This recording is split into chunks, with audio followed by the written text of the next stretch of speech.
begins in a world where individuals can experience a realistic second life through a game called Empyrean God Realm. This game is based on quantum entanglement and neural connection technologies, enabling users to have 100% realistic experiences, including temperature, taste, and touch. Also, players can embark on extreme expeditions and engage in thrilling battles, all while enjoying the freedom of flight. Moreover, this game offers countless business opportunities, allowing users to amass wealth rapidly, akin to a CEO marrying rich and beautiful partners of their choice, regardless of gender. What's even more enchanting is that the new gaming helmet available can repair users' nerves and rejuvenate their bodies, provided they log into the game daily. This news was a ray of hope for individuals like Lu Chen, who had been living with physical disabilities. So, he immediately bought the gaming helmet that Tianxin Corp had promoted, eagerly anticipating that all their promises would come true,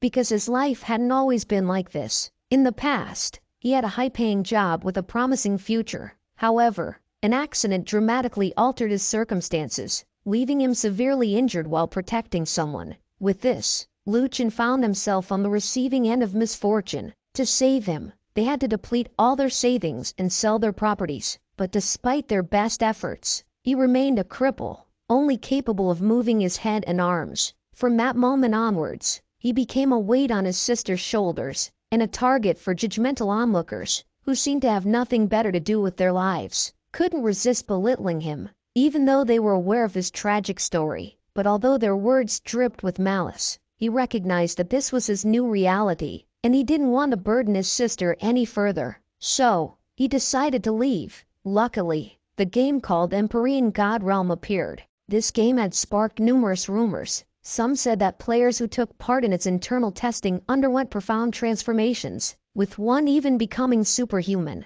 However, what truly piqued Lu Chen's interest was the game's rumored ability to help high paraplegia and vegetative state patients regain their mobility and return to a normal life. Fueled by these whispers of hope, he staked his future on this game. With this determination, he went straight home, eager to test the game immediately. However, upon his return, he discovered that his sister wasn't there. In examining his surrounding, he saw his phone displayed a message from her, explaining that she would be working overtime, but this only strengthened his resolve. So he hastily retrieved the gaming helmet he had purchased, even though he wasn't sure if it would work flawlessly, since this was a second-hand VR headgear. But due to financial problems, he had no other option. Thus, he hoped for the best and logged into the game. Now that the game had completely booted up, a system avatar suddenly materialized, welcoming him to the game. It then prompted him to enter his ID, which he did without hesitation,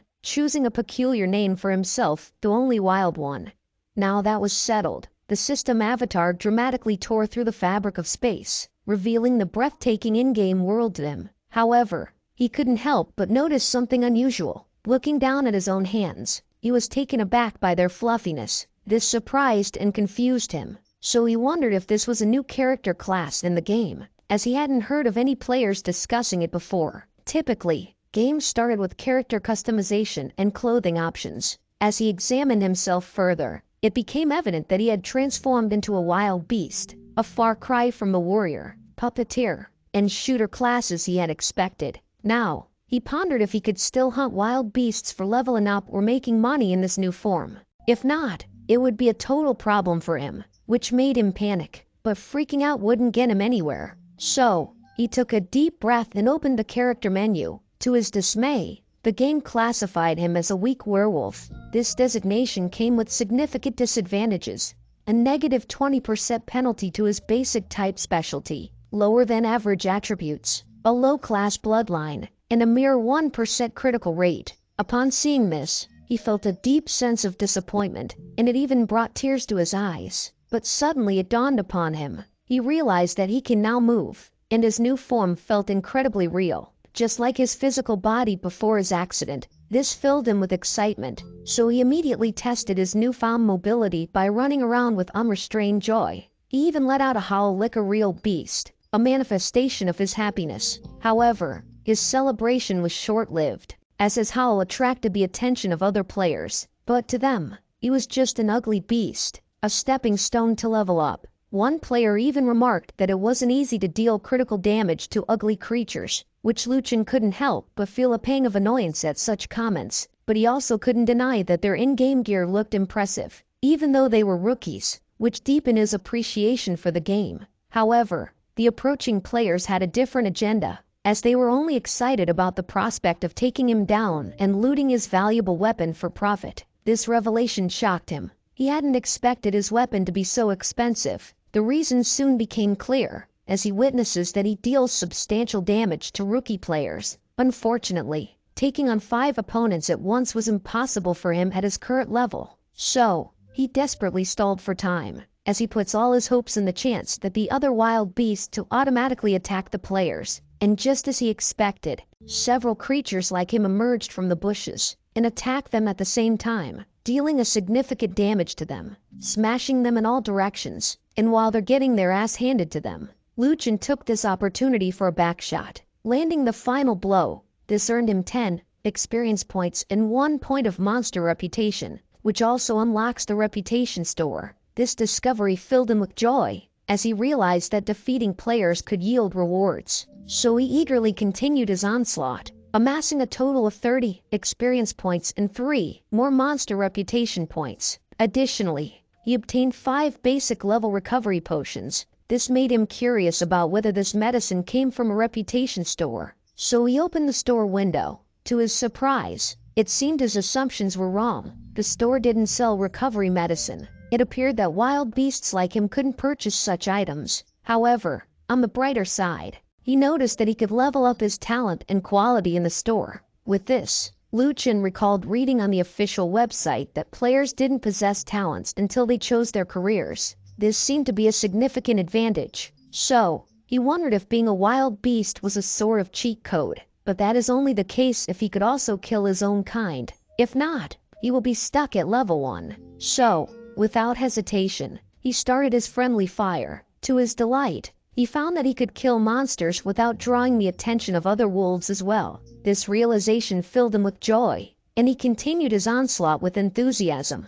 A few moments later, he had killed a few of his own kind, and he even got lucky enough to obtain a quality upgrade point. This development thrilled him even more, so he continued his unprovoked menace behavior with increased energy. 15 minutes later, he noticed that he looked stronger than before. His prefix had finally improved from weak to normal, and not only had his character changed, but his physical body had also become stronger. The negative stats he had initially were now gone. This realization filled him with excitement. He was happy to discover that being a wild beast wasn't a bad thing in this game, and the realism of it all made it feel like he himself was undergoing a transformation. However, his celebrations were short-lived as his attention was diverted by a scream for help. So he immediately turned around to investigate, filling his eyes with shock, as he couldn't believe that a few mother effing perverts are cornering a woman, since they had heard rumors that hitting players without any equipment with a mace would result in the cloth bursting effect. To his disbelief, it seemed to be true, as the pink-haired woman's armor is broken. But still, even faced with such circumstances, she was not willing to force shut down her game, because doing so would result in a 3-hour downtime as punishment, and she had already signed a contract to be the ambassador of Empyrean and needed to promote the game soon. So, she would not quit now. However, her decision might change, as the pervert keeps on perverting, shamelessly looking at her body, and he heard that this game used the player's real body shape, making him even more brazen. Luckily, Luchin was not having any of this harassment, so he bonked the offender hard on the head, and since he had leveled up, dispatching the others was easier, and having good recovery potions at his disposal really helped him quicken the process. However, it was a shame that only 1 potion would drop from each player, and that wasn't enough. Meanwhile, the girl assumed that the wolf had saved her, and she noticed he was eyeing the potions, so she thanked him by giving him all the potions she had. This surprised Luchin because he had initially planned to attack her as well. However, because of her kind gesture, he decided against it and simply took the potions before leaving the scene. With that settled, he noticed that there were people everywhere. It seemed like he wasn't far from the newbie village. If he stood out too much, he might become a target for elimination. So, he made the decision to stay away from other players as much as possible and focus on hunting other beasts. After a while, he he determined that he had distanced himself far enough to be safe for now, and since he had become a wild beast as soon as he logged into the game, he had no idea what the other players were doing. So, he seized this opportunity to go to the forums and watch the officially released promotion clip to get a better sense of what was happening in the game world. To his surprise, he spotted the girl he had met earlier in the promotion clip. This revelation astonished him because he had never imagined that she had such a background. However, what surprised him even more was the sheer number of players in the game. It appeared that there were more players than wild beasts, and they were fiercely competing for resources, making it challenging to level up. Yet he couldn't help but smile at his unique situation. As a wild beast, he had the advantage of being able to explore the deepest parts of the forest without worrying about monster attacks. This gave him access to a vast number of monsters to hunt and gain experience from. So, he continued his rampage with enthusiasm, and each kill rewarded him with 10 experience points, a single 0-star quality, and a single 0-star talent upgrade. After a few moments, he had acquired 10 0-star talent upgrade. It seemed that he could finally upgrade his talents to a lowly werewolf bloodline, which increased his normal attack's critical chance from 1% to 6%. This delighted him, as it was a significant improvement. However, he couldn't help but wonder why the game consistently provided him with 0-star quality upgrades. To find answers, he examined the information about these upgrades. With this, he discovered that he could either sell 10 of them to gain 1 reputation point, or merge 10 of them to create a single 1-star upgrade, and he needed 10 of these to rank up. This meant he had to defeat at least 100 opponents, but that would be time-consuming. So, it seems like he needed to find higher-level beasts to increase his chances of obtaining 1-star upgrades. Thus, he wasted no time and began attacking ordinary rank werewolves, one after the other. This earned him 15 experience points with each kill, helping him reach level 2 faster. However, the drops remained the same, with no equipment nor 1-star upgrades. With this, he realized that he needed to challenge stronger opponents. Luckily, he didn't have to search for long, as he spotted a formidable-looking beast, different from those he had previously encountered. Despite its strength, it was still at level 1, and now that he was level 2 with spare potions, he felt confident in his ability to win the fight. So without hesitation, he engaged the beast in combat, and despite the creature having higher damage due to the size difference of their rod, Liu Chen's agility, stamina, and performance proved to be an advantage.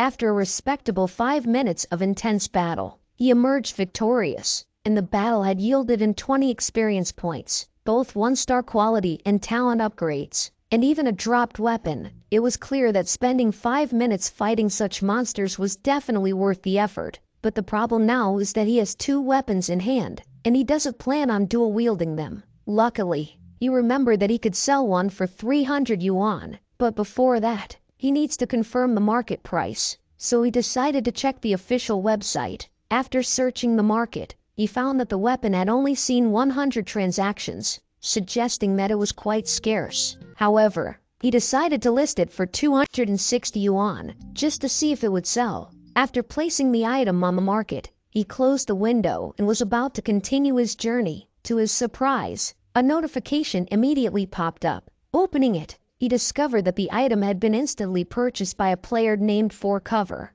and the payment had already been transferred to his bank account. Seeing this news, he quickly connected his phone and opened the message to verify if it was real. To his delight, the transaction was indeed a success. This brought immense happiness to him, as he could now start earning money and not be a burden to his sister. It also meant that the company wasn't lying about the numerous business opportunities in Empyrean, and with his special class and newfound confidence, he became even more excited to explore this virtual world further. So, he continued his killing spree. 20 minutes later, a system interface popped up, notifying him that he had reached level 3, resulting in significant increases in his attack, defense, and HP. However, he couldn't help but feel disappointed as he had defeated around 20 ordinary werewolves and a level 1 strong werewolf, yet nothing valuable had dropped. With this in mind, he decided to challenge a level 2 special beast. In the area, there were a total of 5 special beasts, 2 at level 1, another 2 at level 2, and 1 at level 3, so he plans to kill these level 1 and 2 beasts, allowing him to repeatedly hunt all 4 beasts per respawn cycle. With this, he eagerly approached the first level 2 beast he encountered. To his surprise, his direct attack to the beast's head didn't kill it. Instead, it counterattacked. However, the counterattack's damage was low, only slightly higher than the level 1 beast's, but it seems like it compensated for this with incredible attack speed, hence its name, the Nimble Werewolf. But although its speed was impressive, Liu Chen believed it didn't matter much at such low levels. With this, he felt confident that he could take down all 4 beasts before their respawn, and so, he strictly executed his plans as fast as he could. After a gruesome 40 minutes had passed, Liu Chen was having his main character moment, standing in the pile of dead werewolves he just mercilessly slaughtered. After that, he was curious about his progress, so he opened his stats window, only to be unable to help himself but grin, as he noticed that upgrading his talent to 1 star had granted him a 10% critical hit rate. However, what excited him even more was the option to choose from 3 rewards every time his quality upgraded. This feature allowed him to upgrade his abilities up to 50% in each type of werewolf he wanted to become, which is very helpful, and you can never go wrong choosing to be strong. So he did just that. With this decision, he transformed into a special beast, significantly enhancing his abilities, and he now felt invincible. And after half an hour, Liu Chen had grown significantly stronger than before, as it seemed like he had chosen every available special talent for his current rank, resulting in a lengthy description that categorized him as a strong, nimble, hunky werewolf. He had also reached level 4. However, before continuing his hunt, he decided to sell the weapons he had obtained. Given their condition, he figured people would buy them even at a price of 300 yuan. So, he listed them all at that price. To his surprise, as soon as he closed the trade window, a message popped up notifying him that all his items had been sold immediately, which made his eyes lit up with excitement as he realized he had earned 1,700 yuan in just one afternoon. This meant he could buy his little sister, Louis, a new set of clothes. Meanwhile, the pink-haired girl from earlier was jumping with joy as she finally obtained the weapon. However, as she thought about it, she couldn't help but wonder how the seller had managed to acquire so many maces. It didn't make sense because there were numerous rookies fighting over a limited number of monsters, making it nearly impossible to gather so much equipment. This raised suspicions, leading her to consider whether the seller might be the highest level player in their region. To confirm her assumptions, she decided to check the leaderboard. To her surprise, there was no player with the name Oliam Wild, not even among the top 500 players in their area. With this, she concluded that the seller must be an illegal broker. However, before she could delve deeper into her investigation, her friend reminded her that it was time for her live stream. Reluctantly, she halted her investigation and started the live stream, warmly greeting everyone. Then she introduced herself as Fonglingji and then proceeded to show the chaotic nature of the newbie grounds. There were already more than 100,000 players within the hunting ground, making it incredibly crowded. This overcrowding was making players unhappy, as it was making leveling up more difficult. They also had to contend with the cramped conditions in the newbie village. One player even joked that she might get pregnant due to the overcrowding. However, Fonglingji was there to brighten their mood, as she began providing tips on how to level up faster, suggesting that they acquire a mace from the trading place. Even though it was only a level 1 weapon, having a mace would help them outclass hundreds of other players. Meanwhile, Liu Chen was also watching her stream, which helped him understand why his weapon had become so popular. He also got to observe what was happening in the newbie village, which made him realize how difficult it must be for players to progress there. In contrast, he felt fortunate to be a wild beast, even though there were only 30 beasts in his current area. However, he couldn't afford to idle around, as there were still 4 special beasts he needed to farm. So, he sprang into action, and for every special werewolf he killed, he gained 28 to 38 experience points, as well as both 1-star talent and quality upgrades. With just a few moments passing, Liu Chen had successfully upgraded his talent and quality. He now felt so powerful that it wasn't even difficult for him to defeat beasts 1 level above him, as he dispatched a level 5 nimble werewolf with ease, earning 50 experience points, 1-star upgrades, and another tattered werewolf mace. This was particularly exciting for him as he was about to earn another 300 yuan from selling the mace. However, Shock filled his eyes as he picked up the mace. To his amazement, it turned out to be an S-grade weapon, offering additional stats to the wearer, beyond the extra attack points. It also provided extra attributes like 2 points in power, which translated to 2 points in attack and 1 point in defense. Additionally, the 2 points in physical build meant an additional 40 health points and 40 energy points. This made it a godly item for a newbie. The only question on his mind now was how much he should sell it for. With this in mind, he decided to open up the forum, hoping to find someone who could provide him with reliable opinions. However, to his dismay, he was met with a bunch of trolls who didn't take his questions seriously, so it seemed like he had no choice but to seek information in the trading place instead. Unfortunately, it appeared that no one had ever sold an S-grade mace before, so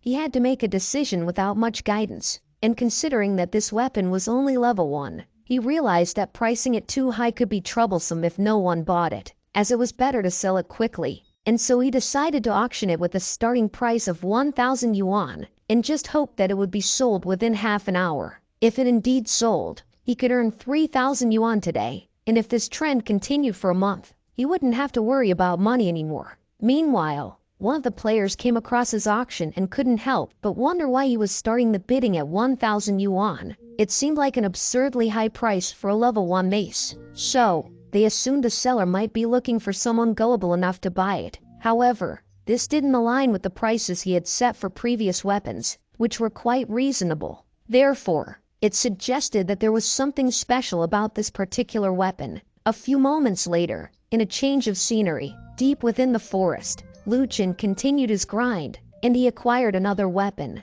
which brought a smile to his face as he added another 300 yuan to his earnings. He had also reached level 5. However, the issue he faced was that he was only getting 1-star talent and evolution upgrades, so it seemed like he needed to venture even deeper into the forest. And so, he did just that, pushing through the dense underbrush and towering trees. Luckily, his persistence paid off when he encountered a level 6 werewolf with exceptional agility, and looking at it up close, there was no doubt that this beast possessed a 2-star quality prefix. With this, excitement filled his eyes as he eagerly prepared to face it, and not even a moment passed. Their attacks clashed, and their fight is so epic that their every attack tore through the wind. But still, Luchin emerged victorious, earning 70 experience points, along with 2-star evolution and talent shard. This confirmed his earlier assumptions, so he decided to focus solely on hunting monsters with exceptional in their names.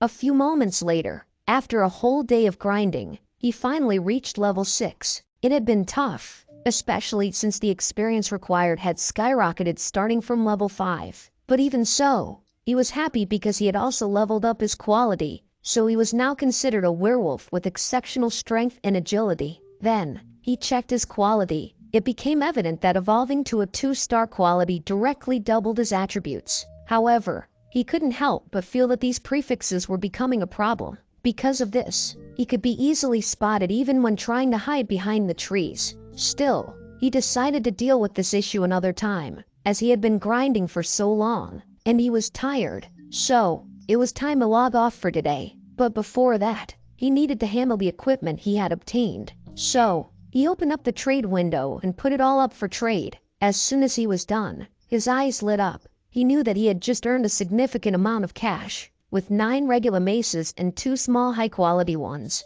Despite their agility boost, which wasn't ideal for him, he could sell them for 700 to 800 each in the auction area. With this, he looked forward to reuniting with his sister, because at last, he was making money to support the family, just as he used to. Not long after, he successfully logged off and took off his helmet. He then noticed a warm sensation in his hands. Witnessing the company's promises becoming reality, he assumed that this might also mean he could regain his sensations in the future. With this thought, his eyes lit up once more, and he was pleased that his second-hand gaming headset was a good purchase. However, his celebration was short-lived as he heard their front door creak. This could only mean that his sister was working overtime again and had come back very late. And looking at her closer, she seemed to be drunk, which made Luchin worried, and so he asked Louis why she is in that state. However, she was too focused on sharing some good news with her brother, so she didn't answer his question, and instead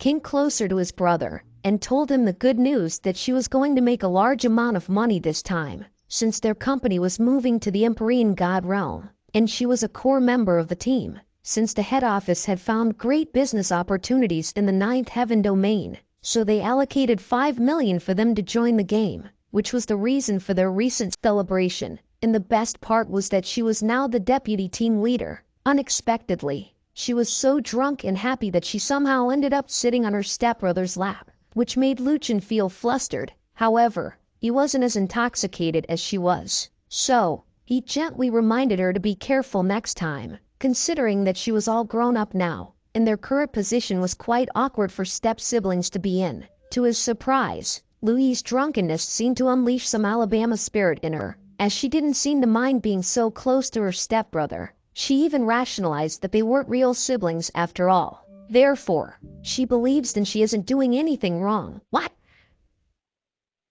the fuck?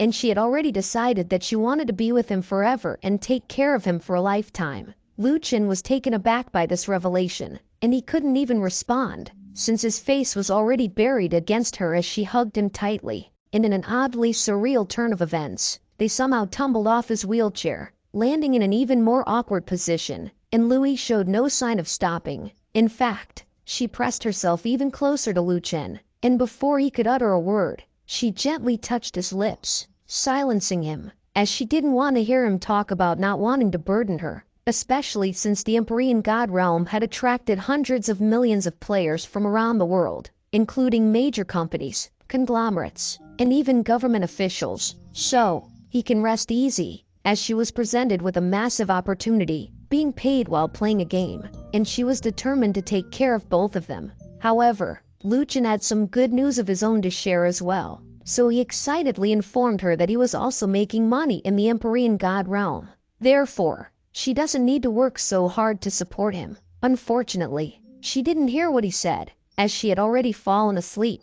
Nevertheless, Luchin was overjoyed to see his stepsister smile again, and since she was also playing the game, he decided to tell this at a later time, as he was confident that they had many opportunities to meet there. However, he couldn't help but ponder the fact that even national forces had entered the game. This led him to suspect that there might be hidden secrets within the game that they were yet to discover. He woke up the next day only to find out that his sister was already gone to work. Still, this made him smile as he realized that she had truly grown up. It also meant that he couldn't afford to idle around. So, he logged into Empyrean God realm again, and as he looked at his character, he felt thankful that he was still a wild monster. And seeing at his balance, it seems like he had sold everything, since he got 3,915 yuan in his bank. But before he could start grinding again, he decided it would be best to check Feng Lingji's live stream to see what was happening on the human player's side. Looking at her stream, she was complaining about how hard the game was, because she had played until 4 a.m., but she's only at level 3, and she had heard that even the best players were just reaching level 5, and mostly they are from a big corporation. However, Feng Lingji was thankful to a player named Wild because he had sold many maces, making it easier for her to farm. But her appreciation for Wild sparked jealousy among her viewers, so they started trash-talking Wild, accusing him of cheating and wishing for him to get banned. Still, Feng Lingji tried to defend Wild, asking her viewers to stop, and she had heard that Wild had played in the beta test, which might explain why he knew how to farm maces. And before things could escalate further, she said goodbye to her chat and continued her grind, as it wasn't easy to farm with thousands of players competing together. Meanwhile, Luchin was glad to see that not only was this girl beautiful, but she was also a nice person. So, before she ended her stream, he gave her a tip as thanks. In doing so, Feng Lingji was notified of his donation, which made her eyes filled with shock as she realized that Wild had watched her stream. Now that was settled, Luchin began his grind, hunting level 6 exceptional beasts, and as usual, with every kill, he received 70 experience points, 2-star upgrades, and a weapon from time to time. Then, he continued this for 3 hours straight without taking a break. Thanks to his determination, he reached level 7, gaining an additional 740 HP. Furthermore, he upgraded his quality to a perfect 2-star beast, which made him very happy. However, the issue with his ever-lengthening prefix persisted, but since he didn't have a clue about what to do with it, he decided to let it be for now and just move on to a higher level area. As he strolled through the woods, he couldn't help but wonder what his name would become after another quality upgrade. He even entertained the idea that it might be visible from 800 meters away. However, his train of thought was disrupted when he caught a glimpse of a cool-looking elite monster with a striking name. Not only that, but the beast also appeared to have 10 special monsters as its subordinates following it around. With this, Luchin knew he couldn't handle them alone. Still, he couldn't let this opportunity slip by, so he racked his brain for an idea on what to do. With this, he decided to open his inventory, only to find himself with only 4 healing potions, which was insufficient. Moreover, their cooldown times were a problem, as he was sure they wouldn't keep up with his need in battling the boss, and the 17 maces he had collected were also useless for this situation. Additionally, his upgrading materials weren't sufficient for another upgrade, so it seems like facing the boss wasn't a smart move in his current condition. However, before he could turn away, he was reminded of the reputation store, which he immediately opened. To his surprise, the store was selling a unique item called the Legion Recruitment Order. Looking at its information, it seemed that he could recruit a creature using this item. After recruitment, the wild creature's level and talent rank wouldn't exceed that of the recruiter, and its quality must be lower than the recruiter's level. Additionally, the creature's original equipment would be cleared, and if the creature died, it would disappear without dropping experience, equipment, or items, but you would get back the Legion Recruitment Order. However, recruiting a beast isn't simple either, as the player needed to engage in a one-on-one duel with the target and is unable to use potions during the duel. Also, if the target is attacked by an outside party, the recruitment would automatically fail. But the player didn't have to worry about unintentionally killing the target because after defeating it, they would be left with just 1 HP and be in a recruitable state. But still, recruitment had a certain chance to fail. If it did, the target would die without dropping anything, and only the Legion Recruitment Order would remain, returning to his inventory. However, if the recruitment was a success, the player could consume reputation, talent fragments, and quality potions to improve the attributes of the recruited entity. Now that he understood the potential of this unique item, Luchin considered it to be useful for facing the boss in front of him. However, recruiting just 1 underling wouldn't be sufficient, so he wondered if the Legion Recruitment Order could be upgraded for multiple uses. But since it cost only 10 reputation points, he bought it to find out. To his surprise, he discovered that it could indeed be upgraded, but it required a whopping 500 reputation points, a massive jump from the 10 he initially spent. And although he found this cost to be massive, he knew that complaining wouldn't change anything, as he decided to sell all his available materials in the hopes of reaching level 3 for the item. Nevertheless, he couldn't help but feel a sense of loss as he watched his hard-earned 3-star materials transform into reputation points.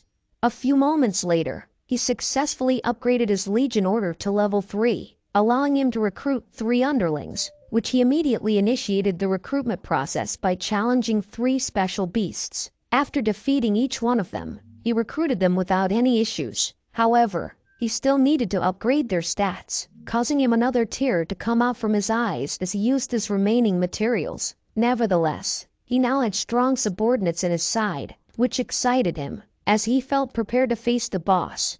And so without any hesitation, they charged as a team to attack. They first disposed of the weakest beasts, and after 10 minutes, only the boss remained. He then commanded Urtzi to charge first, but to his surprise, this mini-boss packed a punch, swiftly reducing Urtzi's health by more than half, while sustaining only minimal damage to itself, showcasing its sturdiness. Realizing the danger, Luchin ordered Urtzi to step back while he and the others took over, employing a cunning tactic of attacking and then retreating to recover. With this, it was only a matter of time before they defeated the wolf commander, Zakas.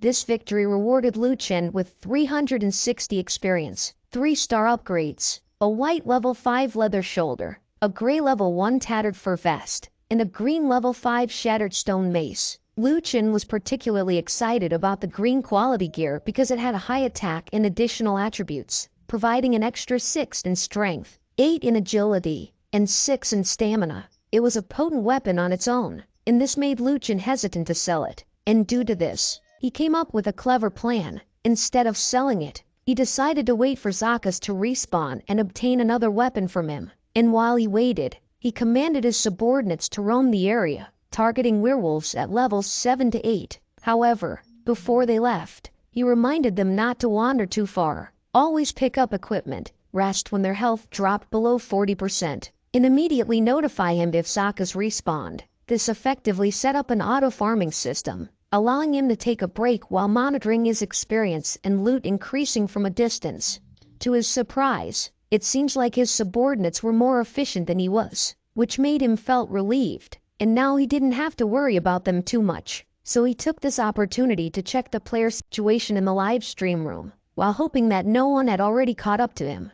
As Luchin opened the live stream, he noticed that Lingji was also dedicated to her daily grind, and it appeared that she was even more hardworking than him, as she is currently multitasking, interacting with her viewers as she grind, and she motivates them to strive for higher levels, as she emphasized the importance of reaching level 10 since it unlocked access to the main city in the Empyrean God realm. At this stage, players could select from 9 major professions, such as Poison Master, Spirit Tamer, Puppeteer, Archer, and more, promising a significantly more exciting gameplay experience.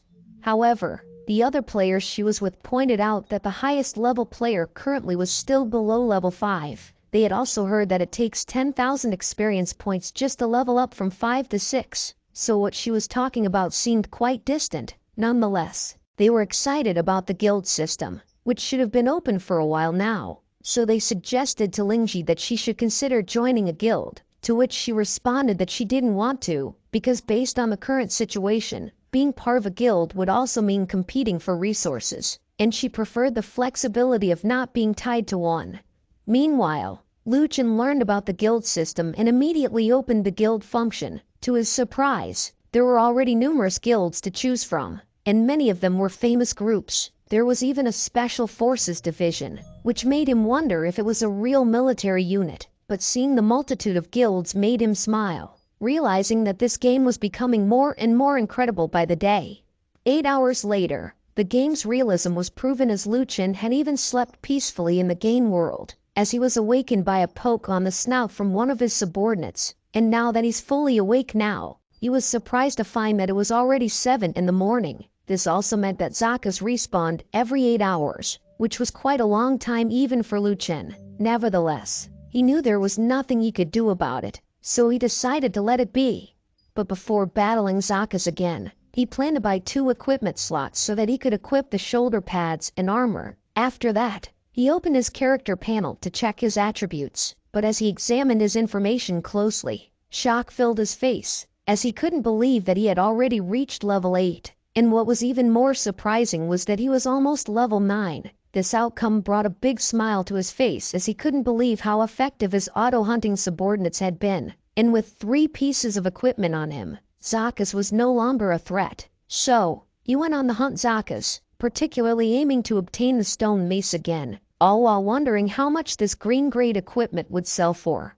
A few moments later, he successfully killed Zakas once again, and to his delight, he obtained what he wanted, another green level 5 stone mace. As a bonus, a shoulder armor also dropped, and since his subordinates didn't have equipment yet, he planned to give these items to them. However, as soon as he opened his inventory, shock filled his face once more, as he couldn't believe that his subordinates had actually gathered 20 maces from farming. With this revelation, he realized that his earlier worries about spending reputation on recruits were foolish, as it had proven to him that it was indeed worth it.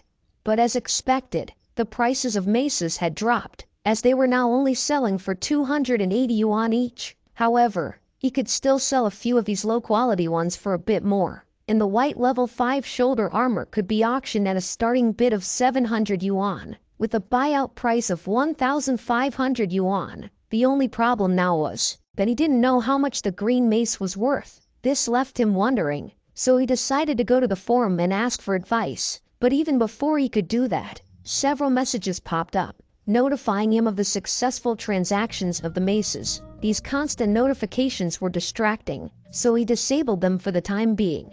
And now that he could focus, he noticed that his subordinates were just standing still, doing nothing. so he commanded them to continue grinding mobs while he went to the forums to gather more information. To his surprise, someone had already noticed the white quality shoulder pad he was selling, and it was causing quite a stir. This also drew attention to the 33 pieces of mace he was selling. With this, people were now curious about who this wild player was. However, this didn't surprise him, because even though monsters could avoid appearing on the gaming rankings, sellers couldn't hide their IDs when selling items, so getting noticed was just a matter of time. In fact, this only made him more confident that they would take his question more seriously now that they had noticed him. So he asked how much a green level 5 weapon was worth, and just like what he assumed, someone immediately answered, saying that it could be sold for 5,000 yuan, considering the shoulder armor was sold for 1,500. Still, the trolls persisted as they tried to confuse him. However, since the first reply seemed to have taken his question seriously, Lu Chen decided to follow that advice, setting the starting bid for the stone mace at 1,000 yuan, with a buyout price of 5,000 yuan, and even if it didn't sell immediately, he could try again in 8 hours. At the same time, one of Lingzi's friends was in shock to see the green quality mace, and even more surprising was that it came from a wild user again. This was impressive because he not only had a white quality item but also green ones. With this, the violet-haired girl asked Lingzi if she was friends with this wild guy, to which she responded that she wasn't, but she had already come up with a plan to convince Wild to add her. To do that, Lingzi asked her friend to track Wild's ID, and as soon as he enters her live stream, she needed to inform her, which her friend understood. Meanwhile, Lu Chen continued his grind with his minions. 2.5 hours later, Lu Chen had reached level 9. To his surprise, he realized that leveling up to 10 required 100,000 experience points, which seemed insane considering he had just farmed 50,000 experience points to reach level 9. However, when he looked at his stats, it seemed reasonable, as his attack was now over 60, and he had 1150 HP. However, his train of thought was disrupted as he noticed a bright light beside some corpses. Investigating it, he found 15 bottles of healing potions, which made him happy, and it was indeed surprising to find potions dropping in bundles. So he continued to investigate his surroundings and found a trail of potions lined up ahead. And even though it looks like a trap, his greed got the better of him, and so he followed the path, looting all the potions he came across, as he saw the opportunity for a big profit. And as expected, the trail led him to a group of players, and due to his current appearance and his long prefix, they assumed he was the boss known as Zakas, and since they were particularly aiming to defeat Zakas to gain money, just like only Wild did, and secure a level 10 spot in the main city, they immediately went into formation and attacked him. However, Lu Chen didn't even flinch, as he expected this already, since his defense was already at 28, and his opponent was only at level 5, so their attack was only at 23 at best, and the 1 point of damage inflicted was just the game forcibly deducting 1 HP to show that it made contact. With this outcome, the players' morale dropped as they wondered about the kind of defense this beast had. Not only that, but it also had a massive amount of health. However, before their morale could plummet even further, Bai Ryu reassured them, suggesting that the damage they saw might be the minimum damage dealt, and since they had plenty of potions, they could slowly wear the beast down. With these few words, and the belief that they were the strongest, they were easily convinced, and so they continued to attack the beast together.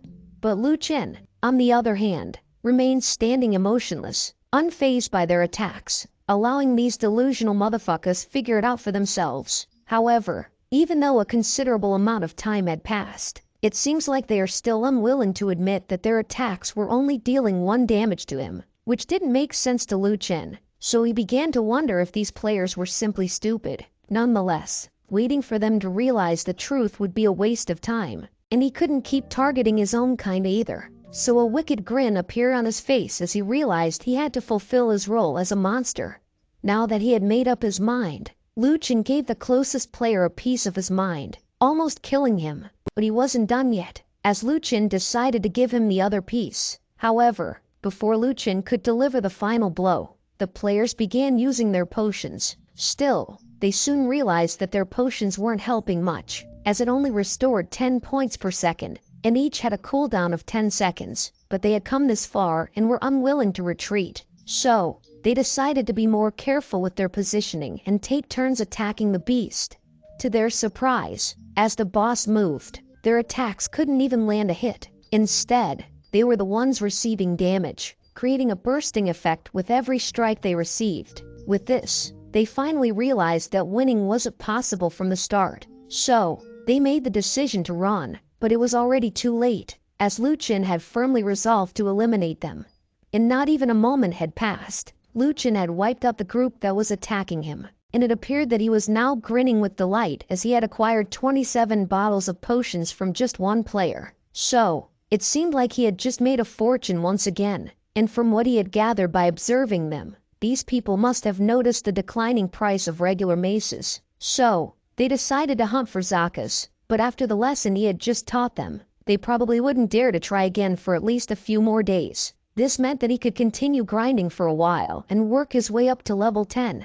Meanwhile, in the real world, inside the Jiangcheng Science and Technology Department, the group who failed to defeat Liu Chen, whom they had mistaken for Zakas, were conducting a meeting to discuss the recent events, and they seemed to have copium running through their veins, convincing each other that the outcome was fairly normal since the boss's level was 3 levels higher than theirs. So unless they leveled up and acquired stronger equipment, it would be wise to postpone attacking the boss for now.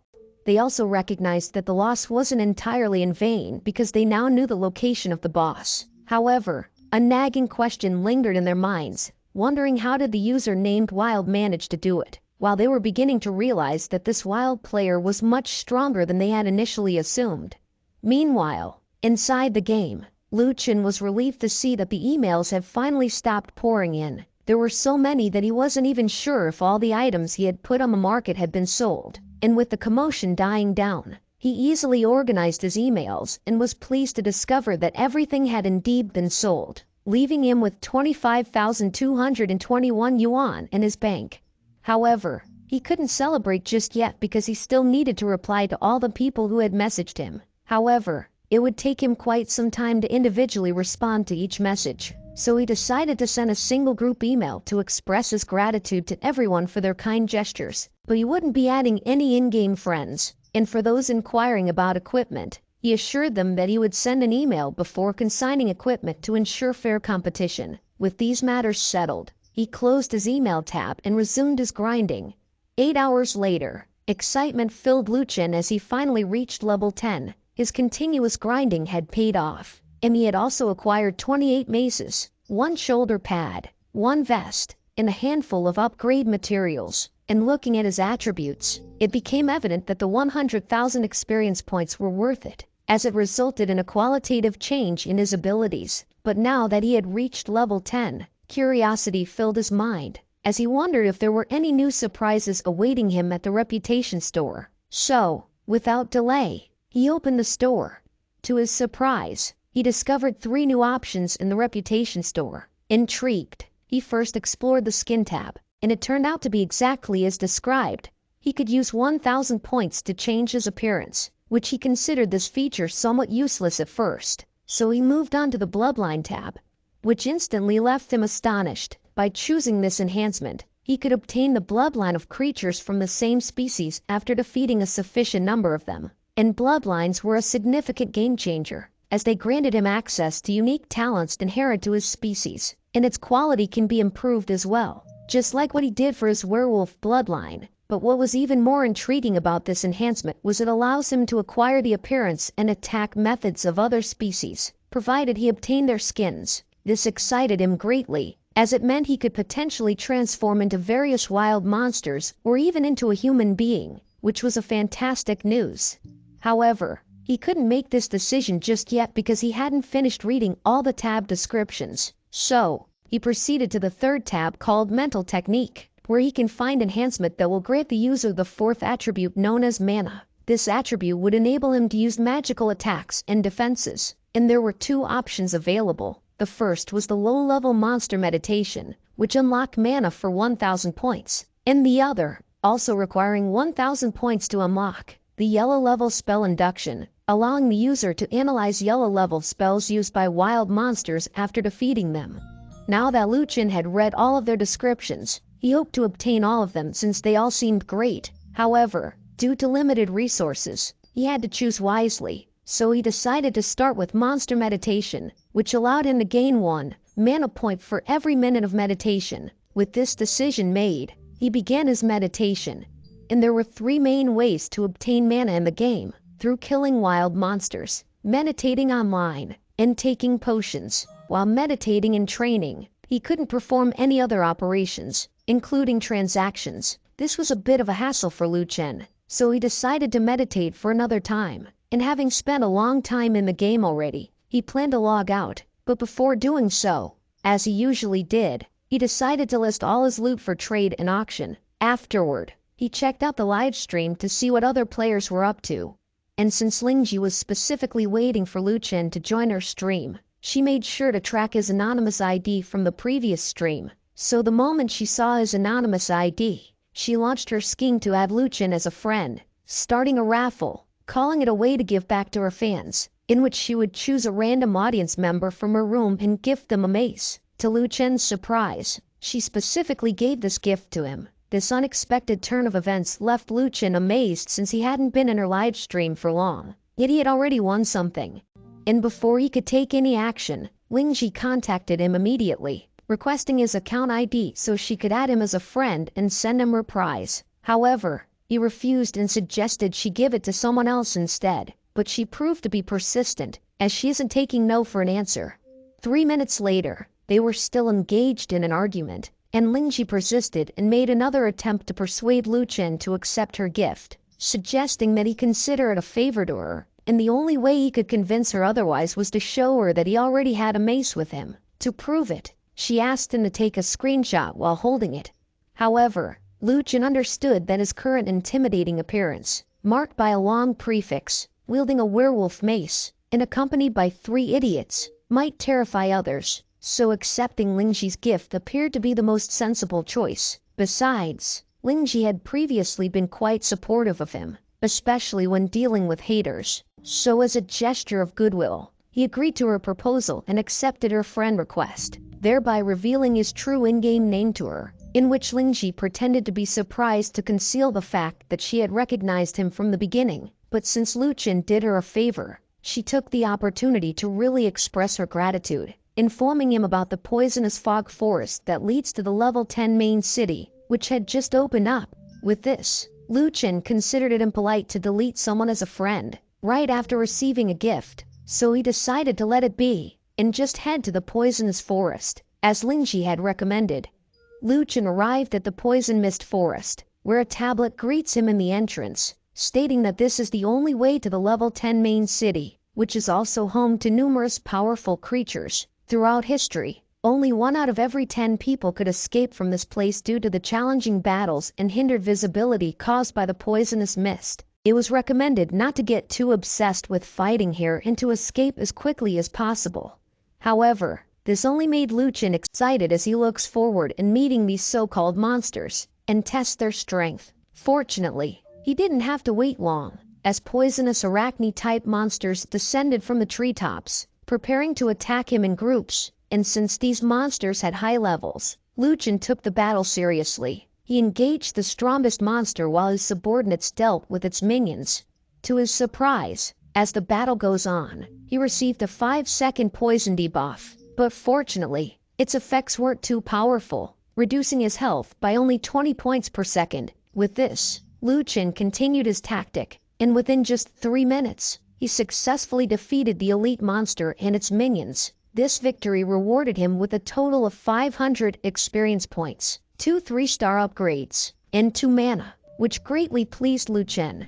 Unexpectedly, another system interface popped up, informing him that the elite monster had dropped a white level 6 silk braces, and since these braces provided 6 defense and 3 poison resistance, he instantly spent reputation points to open the 4th equipment slot and equip the silk braces.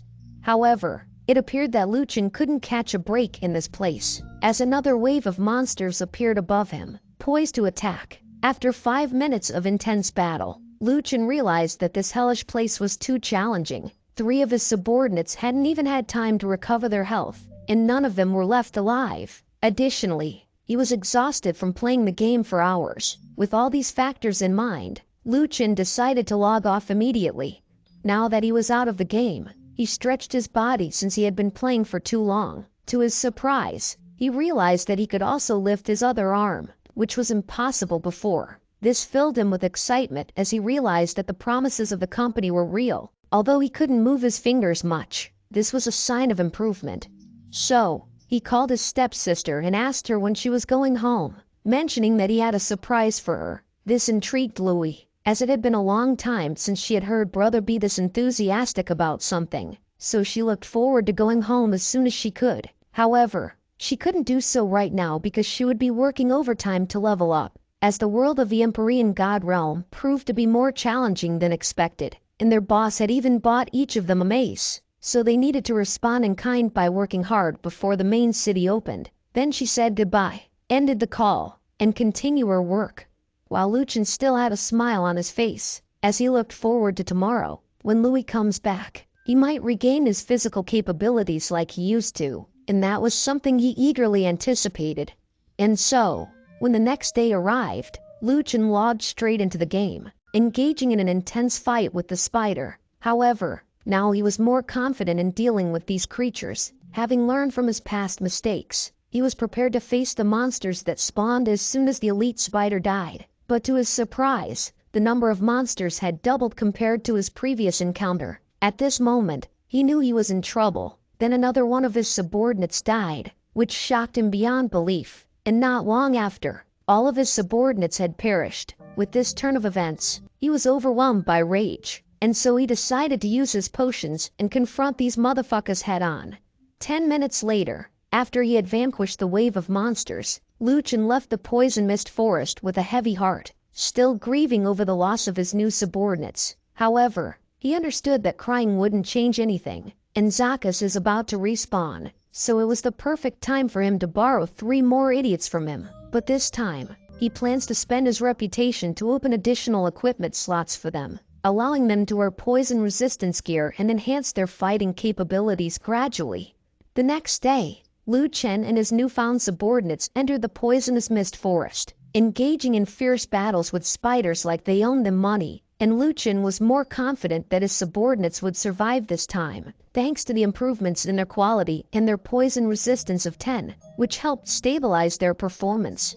However, things didn't go as smoothly as Liu Chen expected, as another elite monster appeared, and its level was higher than the previous ones he had encountered. However, Liu Chen is not a bitch either, so he faced a level 10 elite monster head-on while his subordinates took care of its minions. This tactic, though time-consuming, eventually paid off. After half an hour of intense battle, they finally defeated the elite monster, and the monster's drop was nothing short of impressive. In addition to the usual rewards like experience points and 3-star upgrades, it yielded a white-grade silk gauntlets that provided 5 points of poison resistance and a green-grade spider fang necklace, which added 10 poison damage to Liu Chen's attacks. This also completed the 3 pieces needed to activate the set bonus, reducing poison debuff time by half and providing an additional 5 points of poison resistance. So even though selling these items could fetch him a good amount of money, Liu Chen decided it was more beneficial to equip them now. With this, he can now defeat the elite monsters quite easily. And just like before, not even a minute had passed, the elite monsters spawned again. Now, it's no wonder to Liu Chen that the stone tablet says 1 out of 10 can survive this place. However, this predicament brought a smile to his face, as this was exactly what he had been looking for. And so, he swings his huge and hard rod onto the spider lady in front of him, and beat the living daylights out of it. A few hours later, he had finished grinding the spider lady, and so he left the poisonous mist forest with his subordinates still alive and well. Not only that, but he had now become a werewolf commander. However, his prefix had grown longer, which initially bothered him, but he decided to pay it no mind. After all, he had achieved a 3-star quality upgrade, and looking at his stats, he was quite content, as his attack had increased to 124, his health points were at 2230, and his mana had also risen to 13, making him one hell of a unit. After that, he headed to the reputation store. To his surprise, due to the number of poison spiders he had killed, he could unlock the poisonous spider bloodline with just 1,000 reputation points. and seeing that it could boost his poison damage and increase his movement speed, he bought it without hesitation. Then, he leveled it up to 3, just like his werewolf bloodline. With this upgrade, he could now deal 2.5% damage to the target's total health every second for 5 seconds, and his movement speed increased by 19%. But what surprised him even more was that integrating the new bloodline had also altered his appearance, as he had transformed into an abomination that could terrify even the most experienced monster hunter, with the upper body of a werewolf and the massive dump truck of a spider. Still, he ain't complaining though, since he was much faster than before, so it seems like the system really wanted him to acquire all the skins in the reputation store, but he had just spent all his reputation points, so he had no choice but to continue playing even though he was hungry. Luckily, he could still eat in real life as he played this game. However, before he resumed his grind, his attention was drawn to the world chat, where players were talking shit about him, all because he hasn't been selling maces much in the past few days, so they assumed that the others finally caught up to him, and now he is just a loser like them. But Luchin doesn't seem to mind this kind of provocation, and didn't engage with these fools, since he is a mature individual, and has better things to do. Furthermore, the upgraded equipment he had put in the auction had sold for over 10,000 yuan, more than the regular maces he had sold. This made him more profitable than before, and he had spent the entire day grinding spiders, amassing numerous pieces of equipment. Even his subordinates now had full sets of poison-resistant gear, a total of 4 sets if he included himself. Additionally, he had 8 extra pieces of wrist and leg guards to sell, but since players hadn't arrived at the poisonous mist forest yet, he decided to hold off on selling them, as they wouldn't be worth much to players at the moment. Unexpectedly, as he was looking through the chat, he noticed that these trolls are currently planning to hunt Zakas, because they heard that Fonglingji is also searching for Zakas. With this, Luchin decided to meet these trolls in person, and teach them a lesson they wouldn't forget. So, as soon as they had joined Fonglingji and were about to attack Zakas, Luchin charged into the fray like a bull, shouting at Zakas to hold on because he was going to save him. This sudden appearance terrified the players, as they were convinced that he was an ally of Zakas. However, this was the first time they had encountered a beast like this, and considering their current circumstances, they concluded that Zakas somewhat had a chance to summon an ally if its health dropped below 30%, but since they could handle Zakas with their numbers, and the fact that this hybrid werewolf is only a summon of Zakas, they believed it wouldn't be any stronger than him, and its appearance is only to scare them away, and so they stood their ground, and raised their weapons. And with this newfound confidence, one of the players immediately went to attack the hybrid werewolf, but to their surprise, it only managed to deal 1 point of damage. It was at this moment that he knew he fucked up.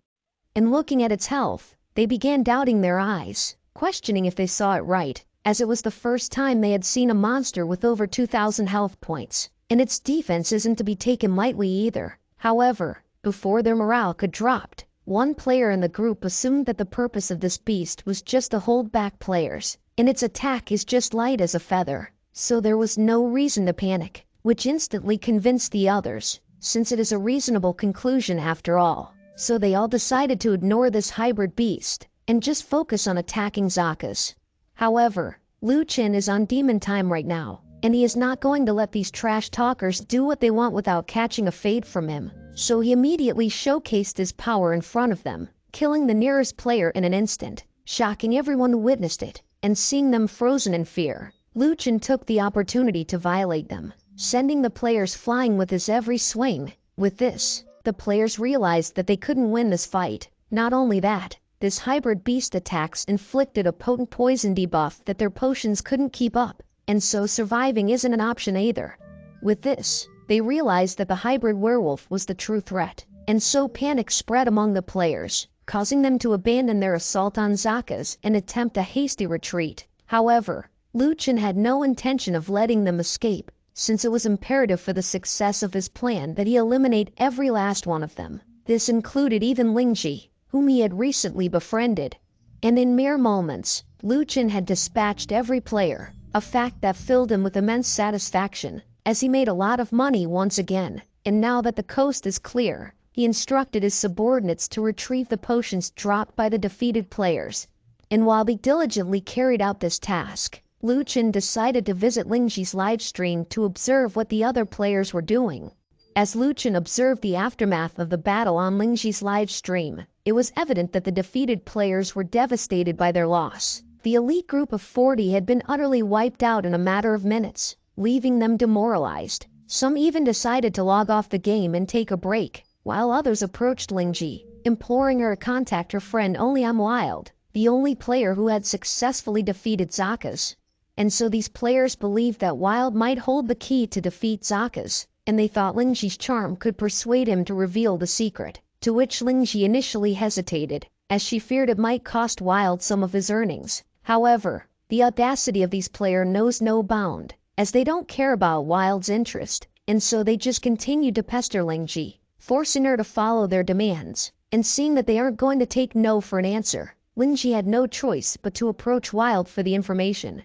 But little did they know, this situation aligned perfectly with Lu Chen's plan. By sharing his knowledge with Lingji, and indirectly with the other players, he not only put them in his debt, but also bolstered his reputation as a trustworthy source of information. And this would allow him to sell his poison mist set at a higher price and possibly start selling it earlier than he had initially planned. And so, Lu Chen provided her with the necessary information in defeating Zakas, and convincing her that they didn't need to worry much about the hybrid monster, since it didn't appear every time, to which Lingji was delighted and thanked him enthusiastically for the guidance. Now that was settled, and his subordinates completely looted everything, he decided to kill Zakas once more. Hit that like button and thanks for watching.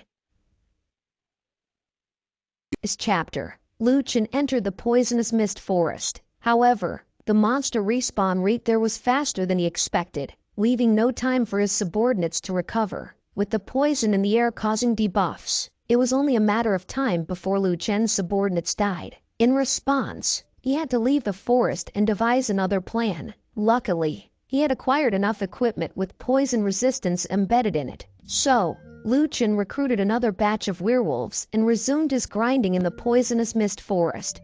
In just a few days, he had obtained numerous items and achieved a 3-star quality upgrade that promoted him to a werewolf commander. And due to the number of poisonous spiders he had killed, the bloodline of the spider became available in the reputation store, which Lu Chen didn't hesitate to unlock it and level it up to 3, enhancing his normal attack with poison damage, and increased his movement speed by 19%. To his surprise, it also transformed him into a hybrid werewolf with the spider's huge cheeks. Nevertheless, he ain't complaining, as he was now more nimble than before.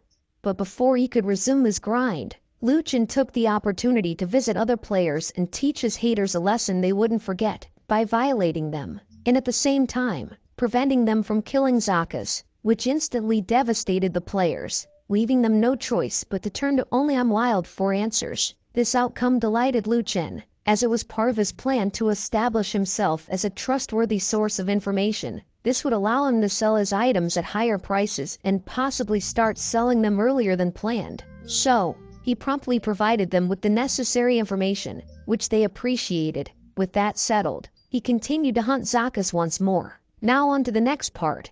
The next day arrived. Lu Chen and his gang ventured deeper into the poison mist forest, and since their equipment sets were almost complete, they decided to explore further. To his surprise, the scenery became more beautiful as they approached the center of the forest, as the lavender aesthetic of the poison mixed with the tall green bamboo trees created a natural and captivating view, which Lu Chen appreciated.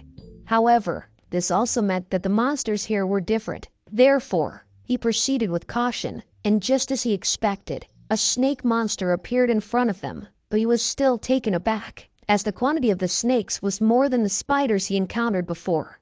In response, he commanded the 3 idiots to attack first to assess the situation, which they didn't hesitate to follow, engaging with the massive snake. And as he observed their battle, Lu Chen was surprised to see that his subordinates were still taking poison damage, despite wearing suits with a poison resistance of 19. So it became evident that the opponent's poison attack had a strength of 20, the same as the level 9 elite spider woman. With this realization, Lu Chen finally understood the true danger of this place. 10 minutes later, the number of snakes kept increasing. With this, Lu Chen began to wonder if this game intended to torture players with the sheer volume of these creatures. However, this game wasn't going to outmatch him, since he was prepared for a lengthy battle, as he had already collected enough potions, so he distributed 80 bottles to each of his subordinates. With this ample supply of potions, they continued battling without interruption for 2 hours, and the only reason he temporarily halted his grind was that he needed to get some sleep. So after the morning sun had risen, Liu Chen immediately put on his VR helmet again and started playing. However, as the game loaded, he planned to stop hunting snakes and find an easier way to deal with them first. To his surprise, when the game fully rendered, he noticed that his subordinates were still in the midst of a battle with the snakes. This was unexpected, as he thought they should have disappeared the moment he logged out.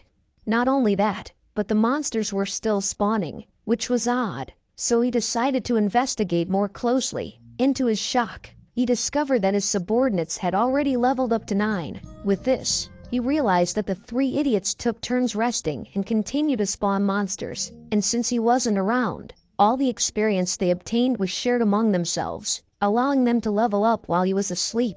This discovery instantly made his eyes sparkle with excitement, since he had always been worried about his underlings not being able to catch up to his level, because no matter how much they grinded, the experience points were always set to be distributed to him, and dividing it with them would slow down his leveling speed. However, now that he knows that they could continue grinding while he was offline, he didn't have to worry anymore.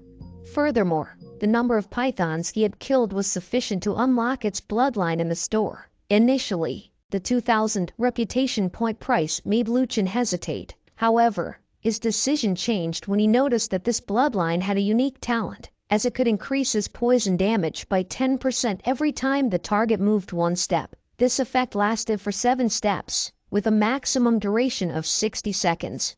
Upon seeing this incredible ability, Liu Chen didn't waste any time and promptly purchased it. He then upgraded it to level 2, adding 10 points of poison attack, enhancing it to 68, and it automatically synergized with the snake's talent and his spider talent. Now his 2.5% damage over time can be enhanced every step his target makes. So even though he looks like a hideous monster that only a mother could love, he was contented since his power level had significantly grown.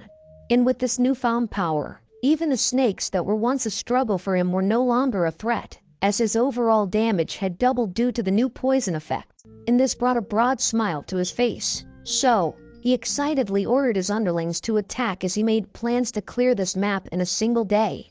And just as he expected, with every swing of his weapon, Liu Chen asserted his dominance over the enormous pythons, and it didn't take long for him to kill every one of them, and so he was able to finally get to the center of the forest. However, his excited expression shifted abruptly when he noticed a level 12 boss, Avenhill, the sovereign of this nightmarish realm. Avenhill was a sinister snake-like lady with a gaze so intense it seemed capable of death itself.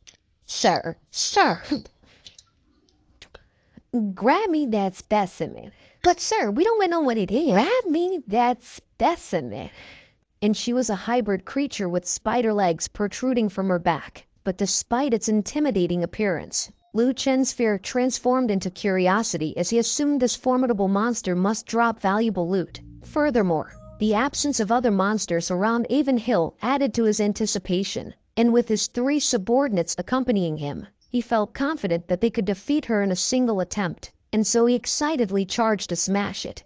But to their surprise, Avenhill was just cunningly waiting for them to draw near, as she was the first to unleash an attack, ensnaring them in spider-like silk. Still, Liu Chen promptly broke free, but it became apparent that his 3 subordinates lacked the attack power necessary to break the restraints. This left Liu Chen with no choice but to confront Avenhill alone.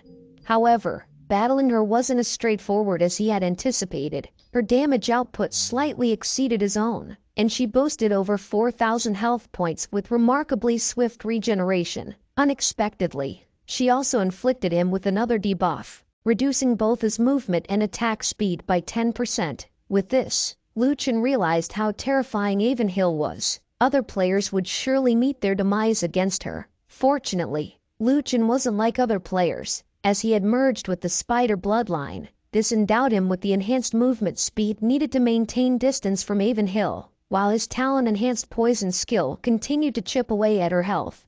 Moreover, his subordinates had managed to free themselves from their constraints, making it easier to contend with this formidable boss. But Avanhill had surprised them yet again, as she revealed that her crowd control skill had a short cooldown, leaving Liu Chen with no alternative but to rely on himself. So he focused on inflicting damage over time as he skillfully evaded her attacks, gradually wearing her down. With this tactic, he spent about half an hour battling the formidable boss Avanhill, but his efforts weren't in vain, as Avanhill dropped 2 4-star materials, 5 pieces of equipment, including a green helmet and a blue armor. This put a big smile on Liu Chen's face. When he examined the blue armor named Avanhill's Guardian, he was surprised to find that it provided the wearer with an additional 21 points of physical defense, 10 points of poison resistance, and substantial stat boosts. But what amazed him even more was that it has its own passive skill, which reduced the attacker's movement and attack speed by 10%. With this insane attribute, it undoubtedly would make him rich if he chose to sell it. However, he decided it would be better to equip it to make his hunting easier. Besides, he knew he could obtain another armor if he hunted Avanhill again, even though its respawn rate might be somewhat lengthy, similar to Zaka's, who had an 8-hour respawn time. But to his surprise, it only took about half an hour for Avanhill to respawn, much faster than Zaka's refresh rate. With this, Liu Chen concluded that normal elite monsters like Zaka's had such long refresh rates to encourage players to search for it. However, Avanhill, as a boss within the poisonous forest, had a faster respawn rate intended to prevent players from entering the main city. However, this situation favored Liu Chen, as he could obtain more of Avanhill's equipment, and with his determination, he clapped Avanhill for 10 hours straight, acquiring 17 sets of poisonous mist gear, 19 pieces of Avanhill's Guardian armor, 11 exquisite spider silk headgear, and 19 4-star materials.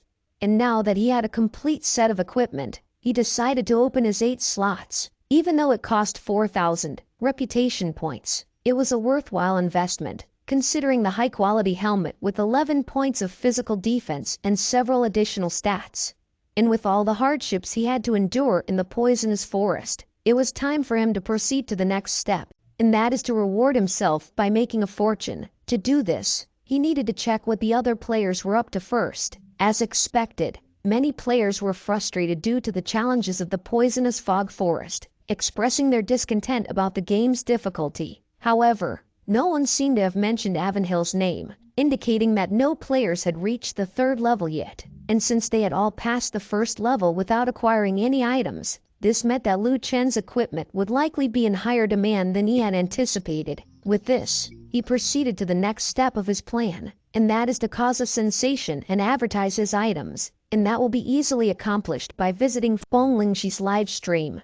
So he did just that, and as expected, Feng Lingji was also facing difficulties in the poisonous forest, which had forced her to teleport back to the newbie village for safety. Despite being in a safer zone, she was still stressed out because she hadn't managed to obtain a single piece of equipment, even though she had specifically been hunting spiders, hoping to find some poison-resistant gear. And having a small team like theirs isn't helping much either, so she feels uncertain about what to do next. While her chat community didn't want to see her like this, so they suggested that she should message Wild to inquire about obtaining equipment, since she is the only one who has him as a friend in the entire gaming community, while some chat members says otherwise, as they were skeptical if he has any equipment to sell at all, since he hasn't been selling for a long time.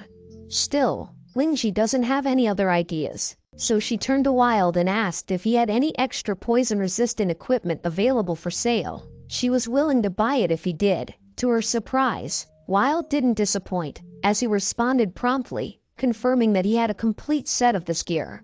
This revelation surprised not only Lingji but also reviewers. They were even more astonished when Wild indicated that he had multiple sets available. This caused quite a stir in the game because it was nearly impossible for someone to possess more than one complete set, and so many players suspected he was bluffing. Even Lingji had some doubts as well, but she decided to proceed with the transaction and asked to buy 3 sets. To everyone's amazement, Wild promptly sold them to her. With this, Lingji couldn't believe how easily she had acquired these sets, and if it weren't for her live stream, no one would believe her how she got it. With the successful transaction completed, Lingxi excitedly equipped her newly acquired armor and expressed her gratitude to Wild for his generosity. Thanks to this new gear, she felt confident about navigating the dangerous forest. But the shock wasn't limited to her, as her chat was astounded as well. They were even willing to pay up to 15,000 yuan for such items. And just as Lucien had planned, his inbox was flooded with emails from potential buyers. This overwhelming response brought a smile to Lucien's face. However, he had limited equipment to sell, so to ensure fairness to everyone, he decided to hold a personal auction in the auction area tonight at 10, which was just 20 minutes away. And just like that, the anticipated moment arrived. The auction house buzzed with anticipation as a diverse crowd of players gathered, all eager to secure their own poison-resistant gear. And right at the center of this bustling scene was a striking woman, poised to assume the role of the event's auctioneer. Yet behind this facade, one would be surprised to discover that this captivating lady was none other than Lucien himself, wearing an uncharacteristic yet necessary disguise. And although the experience of cross-dressing was far from his comfort zone, he willingly embraced it, all in the name of money, with a mix of excitement and determination. And so he began the auction. Her first offering consisted of 3 pieces of spider silk headgear. The initial bid stood at a reasonable 2,000 yuan, and participants could increase their offers by a minimum of 200 yuan with each bid. And as the crowd examined the item's statistics, their curiosity quickly turned into fascination, as the gear's exceptional usefulness left them in amazement, and many among them hadn't encountered such a remarkable weapon before, a testament to Wild's reputation for delivering unique and remarkable items. With this, the bid reached an impressive 9,800 yuan, which sent waves of excitement through Lucien, as it was the first time he had sold an item for such a high price. And this was only a single helmet, so his anticipation grew for what the full armor set might fetch, as it seems like a fortune was well within reach. And since the crowd couldn't wait any longer, Lucien moved swiftly to the next item, the one they had all been eagerly awaiting, the Poison Mist set. And to everyone's delight, he had 3 complete sets ready for auction, all to be sold in a single session. And the starting bid for this is 15,000, with a minimum increase of 2,000. This surprising turn of events caught everyone off guard, since they hadn't anticipated Wild selling these sets as a bundle, as it hinted that there might be more in stock, but the chance to obtain even a single set was too precious to let it slip by. So the players immediately began bidding eagerly, rapidly driving the price up to 45,000 yuan, leaving Lucien delighted as he watched these high spenders invest in his items. In the end, it was sold to bidder number 3. After that, Lucien started the second batch. To everyone's surprise, the same bidder swiftly raised the stakes to 45,000 yuan once more, trying to establish a monopoly. However, other businessmen in the audience were not keen on allowing this, especially considering the fact that there is 3 novice village merged in the level 10 main city that can be influenced by the first group who arrive there. And so, the competition raged on, and the price quickly shot up to 50,000 yuan, further fueling Lucien's excitement. But the fact that he still had another batch to sell, he reserved his celebration for later and promptly proceeded to auction the final set. This time, it consisted of 5 sets packaged together, prompting the starting bid to be set at 25,000 yuan. Still, the players showed no hesitation in driving up the price. With this being their last chance, they pushed their bids to the limits. Yet the room fell into silence as soon as they witnessed one audacious bidder place an astonishing offer of 90,000 yuan. With this, the other players could only curse as their chance to farm easily slipped through their fingers, so they were about to leave the place with heavy hearts. But before they could do that, since the auction was very successful, Lucien decided to give them a free tip. He informed them about another terrifying level beyond the snake tide, which left the players shocked, as they had already struggled with the snakes. So hearing about an even more challenging level made them skeptical. But this was to be expected, and so Lucien decided to just show them a proof, another piece of equipment from that level, that can determine whether they break through the forest. The blue-grade armor of Avonhill, seeing this item for themselves, opened their eyes in surprise, as it was the first blue item in the entire server, and it also had a unique skill. So everyone prepared their bank account to snatch this equipment, and seeing that the players couldn't wait any longer, Lucien auctions it in batches of 3, and humbly started the bid at 15,000. and as expected, the bidding price instantaneously skyrocketed, as they believed it was a valuable item. And so the bids reached 60,000 at the first batch, 65,000 for another, and 63,000 for the final one. So even if it took more than an hour to sell everything, Lu Chen was more than ecstatic with the results, as he had amassed a total of 397,980 yuan. With this substantial amount in hand and his arm fully healed, along with some returning sensation in his leg, he pondered the idea of purchasing a house. However, he recognized that spending his entire wealth all at once wouldn't be a smart decision. So, he resolved to continue saving until he had a bit more before making such a significant investment. But now that he was alone, he realized he had sold a significant amount of equipment at once. This made him wonder if someone else might break through the forest and get ahead of him. However, he decided not to be bothered by it, as he knew there would be more opportunities to find valuable equipment in the future, and he needed to sleep to be in optimal condition for the next day, and so he did just that.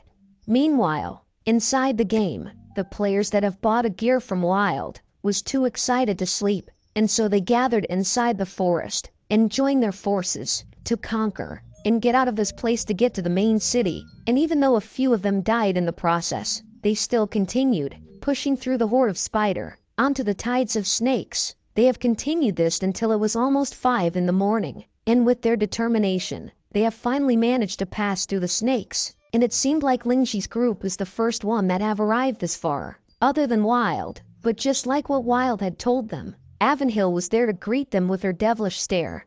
And since only Wild had killed this boss all on his own, everyone assumed that their chances of defeating her were higher, and the fact that they can go to the main city after defeating her made them excited. But their enthusiasm dwindled rapidly as Avanhill leaped towards them with alarming speed, catching them off guard. And so it didn't take long for Avanhill to entangle them in her web. With this, they were left wondering how Wild had managed to conquer such a beast. However, they didn't have time to dwell on such trivial matters, as they realized that their efforts of grinding for a whole night was all in vain, dying instantly from Avanhill. A few moments later, the sun had completely risen, and so Lu Chen as well, and he has already put his VR headgear to play again. But now he made the decision that it was time for them to leave the novice area. But before that, it would be a waste to not learn Avanhill's field control. So he purchased the yellow level spell inductions for the cost of 1,000 reputation points, which he found to be a reasonable investment. To his surprise, when he opened the reputation store, he discovered that the price had doubled, but fighting with the system wouldn't get him anywhere. So, he proceeded with the purchase. After acquiring the spell induction, he promptly used it on Avanhill to gain her skill, the Silk Entanglement. This skill allows the user to employ spider silk and wrap it around the target, while consuming 1 mana per second, and he can entangle a maximum of 10 targets. However, for non-spider species, it required an extra portion of tough spider silk for each target they entangled. Thankfully, Lu Chen had wisely accumulated a considerable stockpile of spider silk in advance, and now that he had successfully acquired the skill, he felt there was no longer any reason for him to linger in the novice area. Therefore, Lu Chen made the immediate decision to depart. 10 minutes later, they reached a crossroad, with one path leading to the level 10 main city, and the others leading to the mountains of beasts. And due to Lu Chen's current status, heading to the main city seemed unwise. Therefore, he made the decision to explore the 100 Beast Mountain first. To his surprise, this path led to a colossal mountain, indicating the beasts here were equally enormous. Despite the looming challenges, Lu Chen had no other immediate options, so he pressed on with his 3 subordinates. Lu Chen defeated the snakes, and so he went to the next area of the Mist Forest. To his surprise, he was greeted by the devilish eyes of Avanhill, the boss of the Mist Forest. But because Lu Chen is all about that grind, he didn't cower away in grinding the boss, giving him a ton of loots, even a blue-grade armor. And due to Avanhill's rapid respawn rate, Lu Chen repeated this process until he was satisfied with the amount of equipment he had acquired. Afterward, he approached Lingxi to promote his items, which was really effective as he received a ton of emails inquiring him about his items. However, he had limited stocks of it, so to make things fair, Lu Chen decided to hold an auction, which everyone attended, as this was their opportunity to get easily an equipment with a poison resistance on it. With this, Liu Chen gained almost 400,000 yuan, leaving Liu Chen ecstatic. Moreover, as his hands healed and the sensation in his legs returned, he was eager to resume his grinding endeavors, but since he no longer required drops from the poison mist forest, he made the decision to venture into the next area. But before embarking on this new adventure, he invested in the yellow level spell induction to copy Avon Hill's crowd control skill, the Spider Silk Bind. With this skill in his repertoire, Liu Chen felt well prepared for the challenges of the next area. But since he was still a beast, it wasn't smart to go to the level 10 main city. Therefore, he decides to go to the 100 Beast Mountains instead. Now on to the next part. Liu Chen had finally made his way into the mountains, where he encountered a diverse array of creatures, including agile wolves, high-attack tigers, and thick-skinned bears. And despite their decent attributes, none of them seemed suitable for recruitment in Liu Chen's eyes. This prompted him to venture further into the mountains. To his surprise, the area he entered was known as Chaos Burial Hill, and its eerie ambience sent shivers down his spine. However, this uniqueness suggested the possibility of encountering special creatures, instantly sparking his curiosity. However, rushing into an unknown place isn't a wise choice, and therefore Liu Chen decided to conduct an investigation first. Examining a nearby tablet, which provided crucial information, it revealed that the area was a level 20 zone, and there were lingering spirits wandering around, searching for their lost heads. And with his character surpassing level 11, his newbie protection is now gone, so a warning emphasized the need for caution when entering this mysterious location. And now that it was clarified to him, he cautiously ventured into this mysterious place. To his surprise, the moment he stepped inside, monsters emerged from the ground to greet him. And not only did these creatures have a remarkably high level, but they were also exceptionally hostile to weak-ass individuals like Liu Chen and his group, as it wasted no time in hurling fiery skulls, which not only inflicted terrifying damage but also had a penetrating effect, passing through all of Liu Chen's subordinates. However, this just intrigued Liu Chen more than it frightened him, as this monster was precisely the kind of subordinate he needed. But the Chaos Burial Hill was not a playground that will just let them do what they want, as a swarm of monsters appeared, and was more than ready to clap them up. And so Liu Chen quickly decided that a tactical retreat was in order. But unfortunately for them, these monsters wouldn't allow some weak-ass mofo like them to just casually disturb their sleep like that, and so they made sure to give them some fade that they deserve. But thanks to the damage reduction of their equipments, all of them had successfully survived and escaped the place. But now that they have found out that these monsters were too strong, that facing them all at once was impossible, Liu Chen instructed his subordinates to stay near the entrance while he took the bold step of luring one of the monsters out. And this was also the perfect opportunity to test his newly acquired skill, the Spider Silk Bind.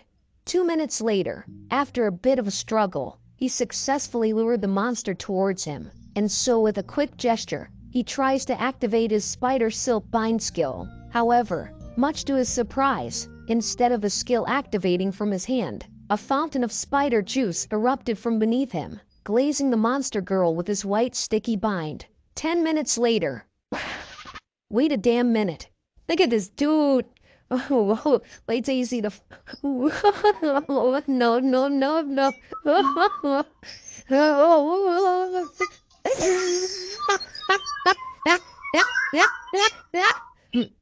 But I digress. After 10 minutes of this intense unloading of his skills, the Stygian nymph finally is now willing to accept his recruitment, but due to the recruitment rules, her level was adjusted to matches. Nevertheless, her attributes remained formidable, boasting significant attack power. Moreover, with her undead bloodline, she possessed an ability to reduce the physical defense of surrounding enemies by 10%. This capability brought a delighted grin to Liu Chen's face. And so without hesitations, he upgraded his Legion recruitment order to level 5 to recruit one more subordinate.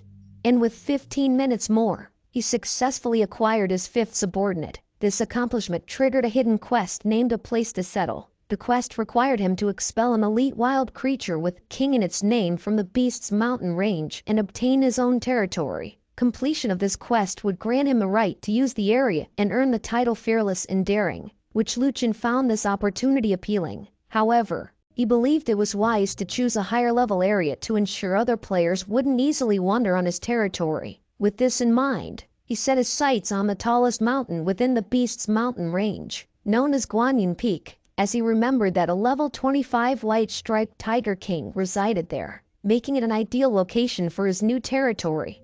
And so he promptly engaged the white-striped Tiger King, a creature with an imposing presence. Fortunately, it didn't have any minions with it, which seemed to make the battle more manageable, and so he chose to confront it head-on while positioning his subordinates at the rear for ranged attacks. This tactic, although challenging, allowed them to coordinate effectively, and so even though the boss was fast, and its attacks were devastating that Liu Chen's HP wouldn't be enough to withstand its blows, he manages to defeat in 40 minutes mark.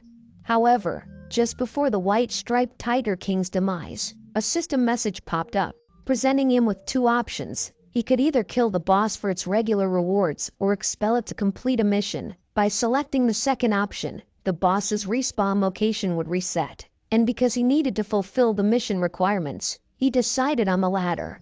As a result, he received the Fearless and Daring title. Soon after, he was presented with another mission, this one requiring him to clear the wild creatures on Guanyin Peak in order to rename it. But before that, he was eager to explore the benefits of his new title. Surprisingly, the title granted him a 20% base HP bonus as an attribute. This significant bonus delighted him, especially considering it was a percentage-based increase, meaning it would remain potent as he continued to level up. With renewed spirits, he set out to complete his next mission.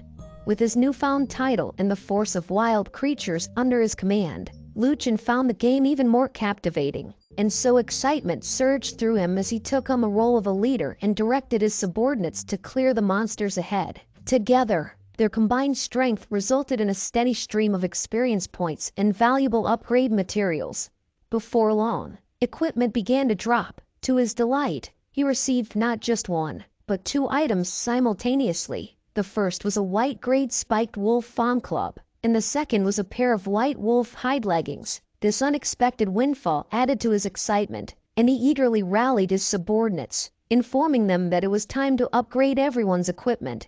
An hour later, Liu Chen had successfully reached level 12. Surprisingly, a system notification appeared, informing him about the level 12 solo secret realm of Moon Valley. This was a unique gameplay feature within the Empyrean God realm, divided into solo and multiplayer modes. And unlike regular dungeons, there were no entry limits during the opening times. However, since the Moon Valley was a solo dungeon, Liu Chen couldn't bring his subordinates along, so he instructed them to continue leveling up outside, and specifically advised them not to engage with too many monsters at once, and instead fight them in 5-on-5 battles and take a break when their HP dropped below 40%. With that settled, he approached the portal, but just as he was about to enter, another system notification appeared, revealing that this secret realm would drop items according to the player's needs. And to enter, he had to offer something to the secret realm. The catch was that the first player who discovered the secret realm and made an offering would receive 5 times the rewards.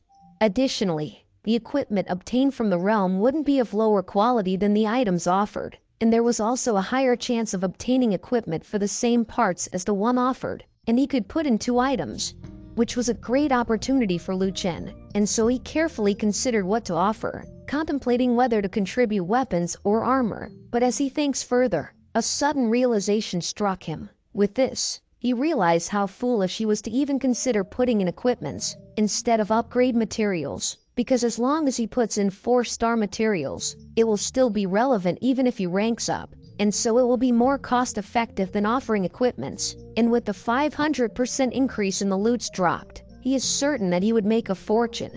With this in mind, he didn't hesitate to offer the 4-star materials. He then entered the dungeon and was instantly captivated by its spaciousness. While he was still admiring the dungeon's interior, a global announcement began, informing all players about a player named Only I'm Wild, just discovered the level 12 solo secret realm of Moon Valley and obtained the title Moon Pioneer.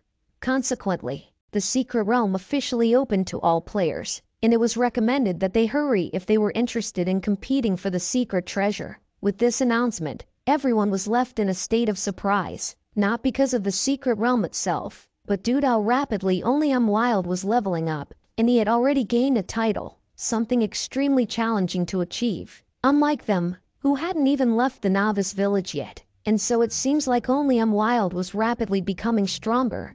However, since this was a global announcement, even Luchin had received it, and so he couldn't help but curse at this feature, as he hadn't intended to make such a big fuss about it. Nevertheless, since he couldn't do anything about it, he decided to let it be and focus on the bright side, the fact that he had obtained another title, which gave him a 10% strength bonus. Furthermore, the monsters had already spawned, so there was no reason to complain, and so Luchin was eager to engage in action. Fortunately for him, even though there were many moon silver wolves, they weren't particularly strong, so he could handle 5 of them at a time without feeling much pressure.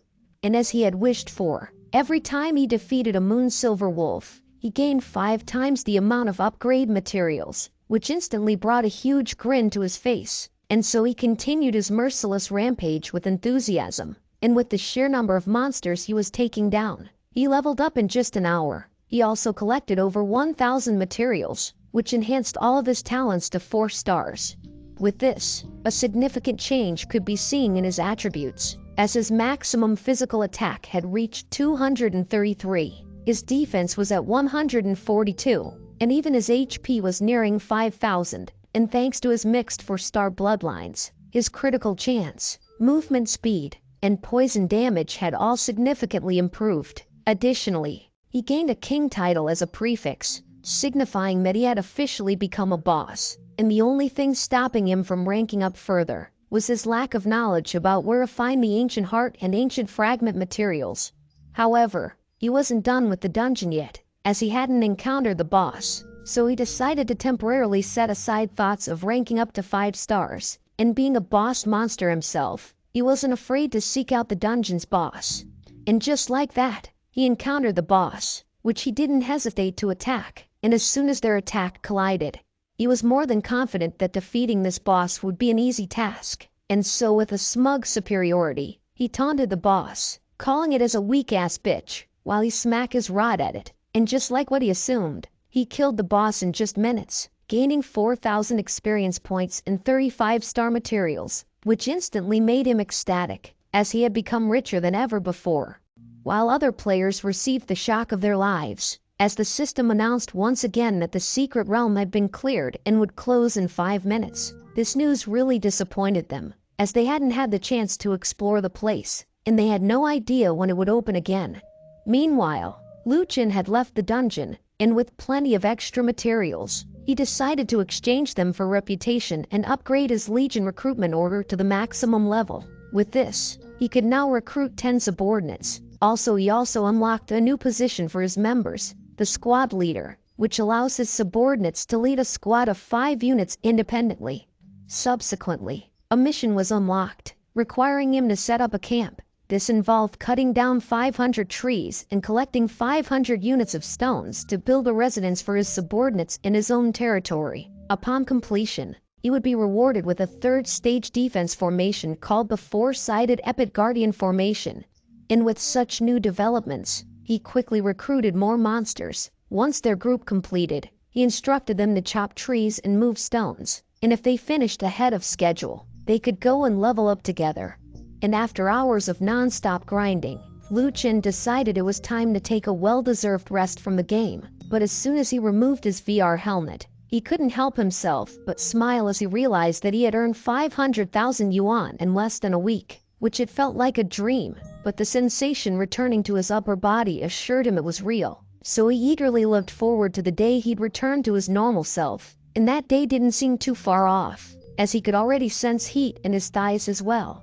Before that though, he wanted to buy a house, and with 500,000 yuan, he couldn't afford a large one, but it would be enough for him and his stepsister. With this in mind, he took out his phone and checked out the newly opened boutique-sized apartment in Huamshanipin. It was fully furnished and cost only 400,000 yuan, with a 10,000 yuan deposit in advance. And the best part was he could get a full refund if he changed his mind. So he was excited to visit it tomorrow and give Louis a pleasant surprise.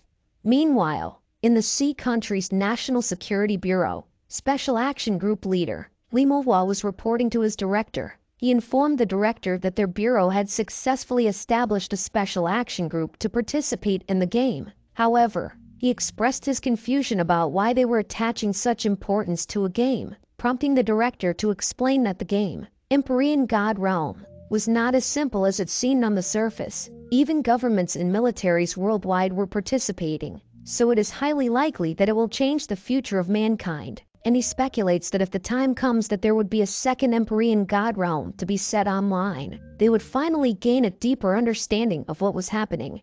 And now that it was clarified to his subordinates, the director inquired about their progress in the game, to which Manhwa hesitated to admit that the game had proven to be quite challenging for them, as they were currently stuck in the poison mist forest. The director, however, had a solution to their dilemma, and that is to find out who Only Wild is. And given that they are the National Security Bureau, it wasn't too difficult to uncover the identity of this unique madman. So the next mission was clear, and that is to befriend him at any cost.